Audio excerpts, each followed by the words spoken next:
Welcome back to the white coat academy. प्यारे बच्चों, start करेंगे अपन लोग आज रिस्पायरेटरी सिस्टम। उसका सब हेडिंग है फेरिंग्स। तो हम लोग देखेंगे कि फेरिंग्स क्या होता है। आप लोग जानते भी होंगे, अगर हम आपसे पूछे व्हाट इज फेरिंग्स तो आप बताएंगे हमको pharynx is the common passage for food, air and water. तो ये सब सारे चीज हमको अगर इसको डिटेल से पढ़ना है कि फेरिंग्स बना किस किस चीजों से है, फेरिंग्स का एनाटॉमिकल पोजीशंस क्या क्या है, फेरिंग्स को हम कितने पार्ट में डिवाइड करके पढ़ेंगे, तो ये सारे चीज हम इसके अंदर कवर करेंगे। ठीक है, तो आप पढ़ने से पहले हमारे इस चैनल को लाइक करिए, शेयर करिए और सब्सक्राइब करिए। हम स्टार्ट करेंगे बिना देर के हुए कि फेरिंग्स क्या होता है। ठीक है, तो देखते हैं कि व्हाट इज फेरिंग्स। तो फेरिंग्स का हमने आपको बताया है कि pharynx is the common passage for food, air and water. तो यहां पे देखते हैं कि फेरिंग्स इज द म्यूकोलोफेशियल फनल। तो एक फनल टाइप का स्ट्रक्चर है जो मसल्स और फेशियल ऑर्गन का बना हुआ है, फेशियल टिश्यू का बना हुआ है। अबाउट 5.1 इंच इसका जो आपको लेंथ हम कहेंगे वो 5.1 इंच का होता है, और ये 12 to 15 सेंटीमीटर लॉन्ग है। उसी को इंच को हम सेंटीमीटर में, ये एक एवरेज वैल्यू आपको बता रहे हैं। It connects the nasal and oral cavity. ये नेजल और ओरल कैविटी को, नेजल और ओरल कैविटी को कनेक्ट करता है। किससे करेगा? तो नेजल कैविटी को आप हम ये लंग्स से कनेक्ट कर रहे हैं, और जो ओरल कैविटी है उसको इसोफेगस से कनेक्ट कर रहे हैं। ठीक है, तो लिखा हुआ है कि it connect the nasal and oral cavity to the larynx and oesophagus. ठीक है, वही लैरिंग्स है, क्योंकि जो आपका पोर्शन से ट्रैकिया वाला पोर्शन, उसका जो ऊपर वाला पार्ट होता है जिसको हम लोग बोलते हैं larynx, and serve as the common passage for food and air. और ये कॉमन पैसेज की तरह बिहेव करता है, किसके लिए?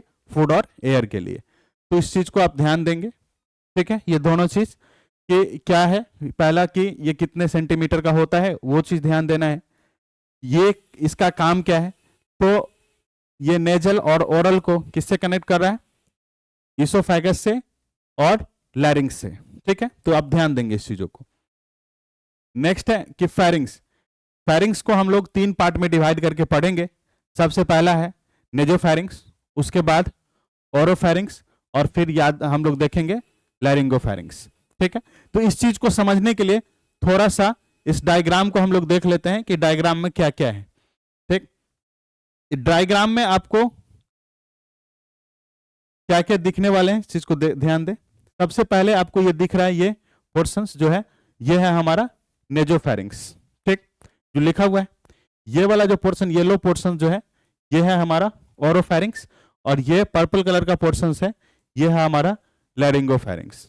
ठीक, इसको ध्यान देने वाली बात है, जो ऊपर में जो ये पोर्शन आपका दिख रहा है ये है आपका एस्कल बोन। ठीक, तो एस्कल का जो नीचे वाला पोर्शन है हमारा फ्लोर जो है वो है, तो फ्लोर कौन बनाता है? Sphenoid bone, ethmoid bone. ठीक है, और पीछे से आपका ऑक्सीपिटल बोन। तो ये पोर्शन जो है सो ऑक्सीपिटल बोन का है। ठीक है, ये पोर्शन आपको स्फिनॉइड बोन का है, फिर अगला पोर्शन जो है सो इथिमॉइड बोन का है। तो ये आपको थोड़ा सा ध्यान देना पड़ेगा। उसके बाद ये वाला पोर्शन जो है वो थोड़ा सा व्हाइटिश येलो करके आपको दिख रहा है, ये पोर्शन जो है ये वाला, ये पोर्शन आपका बोन है। ठीक है, ये भी पोर्शन बोन है, तो इसको हम लोग बोल देते हैं पैलेट। ठीक है, तो आगे वाला हार्ड पैलेट और पीछे वाला सॉफ्ट पैलेट, तो याद रख लेंगे इस चीज को। और यहां पे ये पोर्शन जो है आपका, ये वाला, ये पोर्शन आपका है ट्रैकिया। ठीक, ये आपको दिख रहा है, ये है आपका ओरल कैविटी, ये आपको दिख रहा है वो ओरल कैविटी है, और ये जो दिख रहा है वो नेजल कैविटी।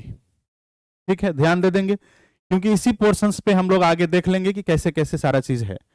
ठीक है भाई, ये है आपका नेजल कैविटी, ये है आपका oral cavity. Nasal cavity oral cavity को सेपरेट करने वाला bone hard palate and soft palate. उसके बाद जो ऊपर से जो आपका बोन दिख रहा है वो स्कल बोन का स्फिनॉइड बोन और ऑक्सीपिटल बोन। ठीक है, तो ये सारे चीज आप ध्यान देंगे। और ये है आपका ट्रैकिया। ठीक, ट्रैकिया अब देखेंगे कि ट्रैकिया से जस्ट सटा हुआ जो फेरिंग्स है वो फेरिंग्स है आपका लैरिंगोफेरिंग्स। ठीक, यहां ये आपका माउथ है, माउथ से जो पोर्शन जो सटा हुआ जो फेरिंग्स है वो है आपका ओरोफेरिंग्स, और नोज से जो पोर्शन सटा हुआ है ये है आपका नेजोफेरिंग्स। ठीक, तो हम यहां पे एक चीज देखेंगे, नेजोफेरिंग्स के अंदर, नेजोफेरिंग्स के अंदर एयर आ रहा है, ठीक, ओरोफेरिंग्स के अंदर फूड आ रहा है एंड वाटर आ रहा है। ठीक, बट लैरिंगोफेरिंग्स के अंदर जो है वो सारे चीज आ रहे हैं, एयर भी आ रहा है, फूड भी आ रहा है, वाटर भी आ रहा है। ठीक है, तो अगर पहले तो अगर फेरिंग्स पूछा जाए तो फेरिंग्स में तो हम डायरेक्ट बोल दिए थे, पहले भी डेफिनेशंस बोले थे कि pharynx is the common passage for food, air and water. But अगर हम थोड़ा और अच्छे से पढ़ें तो आपको लग रहा है कि laryngopharynx is the common passage for food, air and water, जबकि नेजोफेरिंग्स के अंदर सिर्फ एयर आ रहा है, कॉमन पैसेज नहीं है, और ओरोफेरिंग्स के अंदर भी क्या आ रहा है, सिर्फ फूड एंड वाटर आ रहा है। तो यहां पे लैरिंगोफेरिंग्स, अगर हम फेरिंग्स की जगह पे लैरिंगोफेरिंग्स का यूज करेंगे तो वो ज्यादा मेरे लिए अच्छा है, सही है। ठीक है, चलिए स्टार्ट करते हैं इसको वन बाय वन करके कि क्या है ये। ठीक है, सबसे पहला हम लोग देखेंगे नेजोफेरिंग्स। तो नेजोफेरिंग्स जो आप देख रहे थे ये वाला पोर्शन है नेजोफेरिंग्स। नेजोफेरिंग्स का ऊपर वाला पोर्शन, ठीक है, रूफ जो बन रहा है किससे बन रहा है, स्कल बोन। स्कल बोन में आगे वाला पोर्शंस में हम बोले थे कि कौन सा बोन होता है, स्फिनॉइड बोन, और पीछे से जो है वो आपका ऑक्सीपिटल बोन। ठीक, तो nasopharynx lies at the base of the posterior conchae of the nasal cavity. तो posterior conchae of the nasal cavity, पिछले वाला जो कॉन्के होता है नेजल कैविटी के अंदर उसके पीछे है, and above the soft palette, ये सॉफ्ट पैलेट के ऊपर है।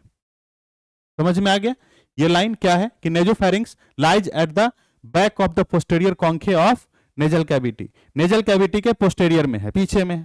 ठीक, ये चीज आप लोग ध्यान दे देंगे, and above the level of the soft palate, soft palette जो है उसके ऊपर में है।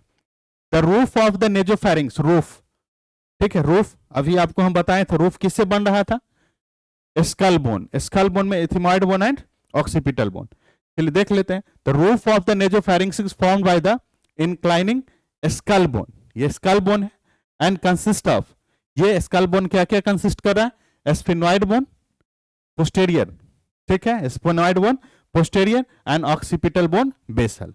ठीक है, तो आप ध्यान दे देंगे कि स्फिनॉइड बोन और ऑक्सीपिटल बोन से मिलकर बना होता है, इतना तो आप याद रखेंगे। ठीक है, नेक्स्ट है soft palate separate the, soft palette जो है आपका आगे से हार्ड पैलेट होता है, ये पूरा पैलेट है, तो आगे से हार्ड पीछे से सॉफ्ट, तो सॉफ्ट पैलेट ही किसको अलग कर रहा है, नेजोफेरिंग्स और ओरोफेरिंग्स को।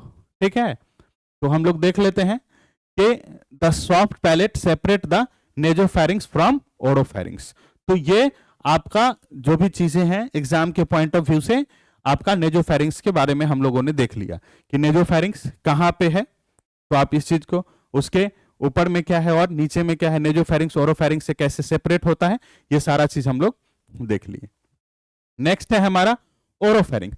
तो ओरोफेरिंग्स एक बार और देख ले, ये पोर्शन है हमारा ओरोफेरिंग्स का, ये येलो वाला, ठीक है, दिख लग गया है। Oropharynx it lies posteriorly to the oral cavity, oral cavity के पोस्टेरियर में होता है। ठीक है, inferiorly to the soft palate, soft palate के इंफीरियर में नीचे में होता है, and superiorly to the epiglottis, epiglottis के ऊपर में। तो ये सारा चीज आपको जब हम उधर डायग्राम देख रहे थे तो सारा चीज आपको क्लियर हो रहा था। The oropharynx has only one opening from the mouth, oropharynx का सिर्फ किससे ओपनिंग हो रहा था, माउथ से। ठीक है, तो इसको हम ओरोफेरिंग्स कॉमन पैसेज नहीं है, ओरोफेरिंग्स किसका पैसेज है, food and air, sorry water का। नेक्स्ट है oropharynx serve as the common passage for air, food and drink. Air नहीं लिखेंगे, एयर गलत है। ठीक है, तो कॉमन पैसेज नहीं है, कॉमन पैसेज फॉर किसके लिए, फूड और ड्रिंक के लिए है। खैर अगर हम मुंह से सांस लेते हैं तो उस केस में हम एयर भी लिख सकते हैं जब मुंह से सांस लेते हैं, बट टेक्निकली जो है वो हम कह सकते हैं कि कॉमन पैसेज किसके लिए है, फूड एंड ड्रिंक के लिए, बट उस केस में एयर भी आता है, ठीक है। लेकिन टेक्निकली अगर हम कहें तो laryngopharynx is the common passage for food, air and water. Next है हमारा लैरिंगोफैरिंक्स। लैरिंगोफैरिंक्स यहां पे एक बार देख लेते हैं, लैरिंगोफैरिंक्स कहां है, ये वाला पोर्शन। तो लैरिंगोफैरिंक्स जहां पे आपका खत्म हो रहा है, कौन सा, नेजोफैरिंक्स, वहां से स्टार्ट हो रहा है, और कंप्लीट कहां पे हो रहा है, जहां पे आपका एपिग्लोटिस है वहां तक आ जाता है। तो it extend from the oropharynx, ये ओरोफैरिंक्स से स्टार्ट होता है above to the oesophagus at the level of the sixth thoracic vertebra. ये स्टार्ट है आपका ओरोफैरिंक्स या नेजोफैरिंक्स से स्टार्ट होते हैं और सिक्स्थ थोरैसिक वर्टिब्रा तक जाकर खत्म होता है। Anterior wall of the laryngopharynx has the opening of the laryngeal inlet. Laryngeal inlet क्या होता है कि जहां पर आपका एपिग्लोटिस है वहीं पे लैरिंग्स होता है, ठीक है। तो ये जो इसका अगला पोर्शन है, एंटीरियर पोर्शन है लैरिंगोफैरिंक्स का, उसका है आपका लैरिंग्स, ठीक है। तो लैरिंग्स का कौन सा पोर्शन इसको टच कर रहा है, आगे से है लैरिंग्स, तो इसका लैरिंग्स का पोस्टेरियर वाले पोर्शन इसको लैरिंगोफैरिंक्स को टच कर रहा है, ठीक है। तो लिखा हुआ है anterior wall of the laryngopharynx, anterior wall of the laryngopharynx has the opening of laryngeal inlet, ठीक है। It consist of the posterior part of the larynx, ये लैरिंग्स का पोस्टेरियर पार्ट को कंटेंट कर रहा है। यहां पे इस डायग्राम के अंदर सारा चीज पहले ही बता चुके हैं।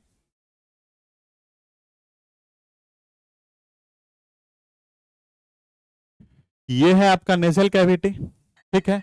ये है आपका ओरल कैविटी, ये आपका स्कल बोन का पोर्शन है, ठीक है। उसके बाद ये है आपका पैलेट, तो आगे वाला हार्ड पैलेट और पीछे वाला सॉफ्ट पैलेट, ठीक। उसके बाद ये वाला पोर्शन जो है यूवुला है, यहां पे आपका टंग का अटैचमेंट है, ठीक। तो सारा चीज वही है, वही पीछे वाला ही था, बट इसको थोड़ा सा एलिब्रेट करके हम देख रहे हैं। नेजोफैरिंक्स, फिर से ये वाला पोर्शन जो है हमारा ओरोफैरिंक्स, और फिर नीचे ये वाला पोर्शन जो हमको दिख रहा है वो है आपका लैरिंगोफैरिंक्स। तो ये सारा कंटेंट जो पीछे था वही सारा कंटेंट भी हमारा आगे है। अब जो पोर्शन है हमारा वो है आपका ब्लड सप्लाई। तो ब्लड सप्लाई ये इंपॉर्टेंट होता है। ब्लड सप्लाई, तो ब्लड सप्लाई दो पार्ट में होता है लैरिंग्स का, अपर लैरिंग्स का और लोअर लैरिंग्स का। तो अपर लैरिंग्स का हम लोग देखेंगे कि ब्लड सप्लाई, तो ब्लड सप्लाई अपर लैरिंग्स का होता है कॉमन कैरोटिड आर्टरी के थ्रू। तो कॉमन कैरोटिड आर्टरी का 6 ब्रांचेज है। पहला है आपका एसेंडिंग फेरेंजियल आर्टरी, दूसरा है फेशियल आर्टरी, तीसरा है एसेंडिंग पैलेटाइन ब्रांचेस, फिर है आपका tonsillar artery and the various branches of the maxillary artery and the various branches of the inguinal artery. तो ये सारे के सारे 6 ब्रांचेस जो है वो किसके हैं, कॉमन कैरोटिड आर्टरी के। मिनिमम आपको कॉमन कैरोटिड आर्टरी तो याद होना चाहिए। कॉमन कैरोटिड आर्टरी अपर पोर्शंस को सप्लाई करता है, कॉमन कैरोटिड आर्टरी अपर पोर्शंस को सप्लाई करता है, ठीक है। लोअर पोर्शंस को जो है सो अलग से आर्टरी है जिनका नाम है इंफीरियर थायराइड आर्टरी। तो inferior thyroid artery lower portions को करता है और अपर पोर्शंस को कॉमन कैरोटिड आर्टरी करता है, ठीक है। तो ये दोनों आपको आर्टरी का नाम याद होना चाहिए कि अपर पोर्शंस ऑफ लैरिंग्स को कौन सप्लाई करता है। तो आप फेरिंग्स को, तो आपको ध्यान देना पड़ेगा कॉमन कैरोटिड आर्टरी, और लोअर पोर्शंस को कौन कर रहा है, इंफीरियर थायराइड आर्टरी, ठीक है। नेक्स्ट है हमारा वेन। वेन क्या करता है, एक प्लेक्सस बनाता है, मतलब सारे जगह से जितना भी आर्टरी गया है वहां से वेन निकलता है और एक प्लेक्सस बनता है, गुच्छा बनता है, और ये दो जगह सप्लाई करता है, एक फेशियल में कर रहा है और दूसरा इंटरजुगुलर वेन में करता है, ठीक है। तो फेशियल रीजन में कर रहा है और इंटरजुगुलर रीजन में करता है, इस चीज को आप ध्यान देंगे, ठीक है। और धीरे धीरे हम सारा टर्म आगे एनाटॉमी में पढ़ते हुए चले जाएंगे, बट अभी नाम आपको ध्यान देना है, याद रखना है। नर्व सप्लाई जो है आपका, नर्व सप्लाई जो है वो पैरासिम्पेथेटिक नर्व सप्लाई है, और ये वैगस नर्व के द्वारा इसका सप्लाई होता है। तो वैगो ग्लोसोफरेंजियल नर्व के द्वारा इसका सप्लाई होता है, और ये पैरासिम्पेथेटिक नेचर का होता है। सिंपैथेटिक पैरासिम्पेथेटिक क्या होगा जब हम न्यूरल एनाटॉमी पढ़ेंगे उसमें अच्छे से जानेंगे, बट आप यहां पे नाम याद रख लेंगे कि सिंपैथेटिक क्या होता है और पैरासिम्पेथेटिक क्या होता है। Function of the pharynx, pharynx का क्या क्या फंक्शन है? तो दो फंक्शन तो हम जान रहे हैं कि एक आपका डाइजेस्टिव फंक्शन है, ये डाइजेशन के लिए एक पैसेज प्रोवाइड कर रहा है। एक रिस्पायरेटरी फंक्शन है कि रिस्पायरेशन के लिए भी ये पैसेज प्रोवाइड कर रहा है, ठीक है। बट इसके कुछ कुछ अदर फंक्शन भी है, जैसे कि टेस्ट से रिलेटेड है, उसके बाद हियरिंग से रिलेटेड कुछ कुछ एनिमल्स के अंदर, उसके बाद प्रोटेक्शंस करता है, नेक्स्ट है हमारा स्पीच प्रोवाइड करता है इसके थ्रू, और एयर कंडीशनिंग का काम करता है। तो ये अदर फंक्शन है, बट मुख्य फंक्शन जो है इसका वो है आपका डाइजेस्टिव फंक्शन और रिस्पायरेटरी फंक्शन। डाइजेस्टिव और रिस्पायरेटरी फंक्शंस के अंदर ये रिस्पायरेशन और डाइजेशन के लिए पैसेज प्रोवाइड करता है, और आपको याद है कि pharynx is the common passage for food and air. Thanks for watching me. Channel को सब्सक्राइब करिए, शेयर करिए और लाइक करिए।